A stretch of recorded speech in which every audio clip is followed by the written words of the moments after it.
राजनीतिक गलियारों में इन दिनों हेमंत सोरेन सरकार के कैबिनेट में फेरबदल की चर्चा हो रही है। हैरान करने वाली बात यह है कि इस फेरबदल की चर्चा सत्ता पक्ष से लेकर विपक्षी खेमा तक सुनाई दे रहा है। बस फर्क इतना है कि सत्ता पक्ष के विधायक इशारों इशारों में यह बयां कर रहे हैं, जबकि बीजेपी के विधायक खुल्लम खुल्ला ऐलान कर रहे हैं।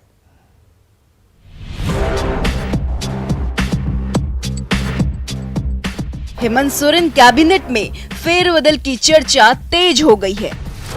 कांग्रेस कोटे के 2 मंत्री को बदलने को लेकर कई तरह के तर्क दिए जा रहे हैं।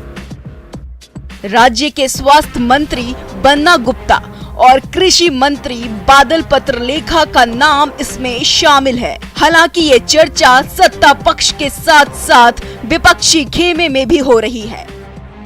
कामकाज और परफॉर्मेंस के आधार पर बदलाव का दावा राज्य की मुख्य विपक्षी दल बीजेपी कर रही है। बीजेपी ने तो अब इस आंकड़े को 2 से बढ़ाकर 3 कर दिया है। कांग्रेस के जो चिंतन शिविर हुई उसमें 2 मंत्रियों को, बल्कि अब तो ये चर्चा है 3 मंत्रियों को हटाने की बात हो रही है। और देखिएगा आप, हम लोग पहले भी बोले थे कि कांग्रेस का वोट बैंक जेएमएम कब्जा करना चाहती है, और बाद में बन्ना गुप्ता जी ने भी इस बात को बोला कि नहीं बोला? हमारे बोलने के 6 महीना बाद उन्होंने बोला। उनको कांग्रेस में क्या जगह मिल रहा है, नहीं मिल रहा है, अपना विभाग का परफॉर्मेंस पहले सुधारे ना। स्वास्थ्य विभाग का सबसे बदतर हालत है इस राज्य में। जब विभाग को सुधार नहीं पाए तो जो है कांग्रेस जो उनका मूल्यांकन कर रही है। कोई भी पार्टी किसी को मंत्री बनाता है वो मूल्यांकन करती है, वो जो कामों का मूल्यांकन होता है। मूल्यांकन में पीछे हो रहे हैं तो बीजेपी पर ठेला क्यों फोड़ रहे हैं? 5 राज्यों में चुनावी परिणाम के बाद अब झारखंड में भी काम करने वाले नेताओं को मौका देने की मांग उठने लगी है। इरफान अंसारी जैसे विधायक इस मामले को वैसे तो आला कमान पर छोड़ रहे हैं, पर मंत्रियों के काम की समीक्षा के बाद जरूरी बदलाव से उनका भी इनकार नहीं है। बीजेपी वाले क्या कहते हैं नहीं कहते हैं मुझे जानकारी नहीं है। मंत्री को बदलना नहीं बदलना ये हमारे आला कमान का काम है, ये उनके हाथों में है। काम की समीक्षा तो चल रही है। बिल्कुल काम की समीक्षा होनी चाहिए। और मैं ये कहूँगा कि आपने देखा होगा कि जो परिणाम आए हैं वो चौंकाने वाले हैं। और मेरा ये मानना होगा, मैं आला कमान से भी मैं आग्रह करूँगा कि कामों का समीक्षा हो, क्योंकि फिर हम लोग चुनाव में जाना है। स्वास्थ्य मंत्री बन्ना गुप्ता इस सवाल पर तमतमाई से नजर आ रहे हैं। बन्ना गुप्ता का निशाना बीजेपी विधायकों पर है। वो कहते हैं माँ से ज्यादा मौसी के पेट में दर्द हो रहा है।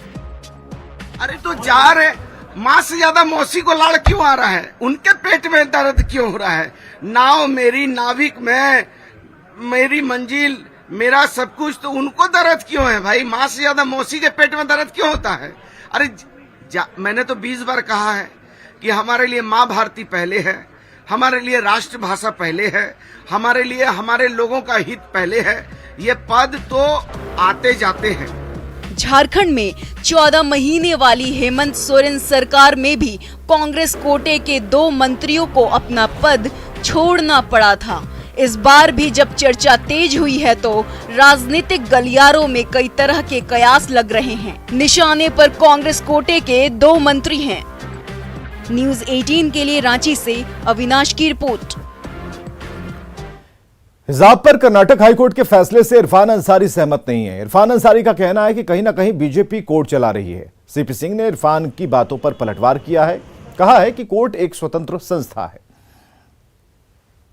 कोर्ट के वर्डिक्ट पर तो मैं कुछ नहीं बोलूँगा, लेकिन इतना जरूर कहूँगा कि भाजपा जो है अब कोर्ट को भी चला रही है। ये अच्छी परंपरा नहीं है। कोर्ट होता है। आप हिजाब आपको पहनना है, जाइए ना मदरसा में पहन के जाइए, कौन रोकता है भाई? आप घर में पहनिए, कौन रोकता है आपको? लेकिन जो संस्थान है वहाँ का नियम पालन करना होगा, चाहे छोटा हो या बड़ा हो।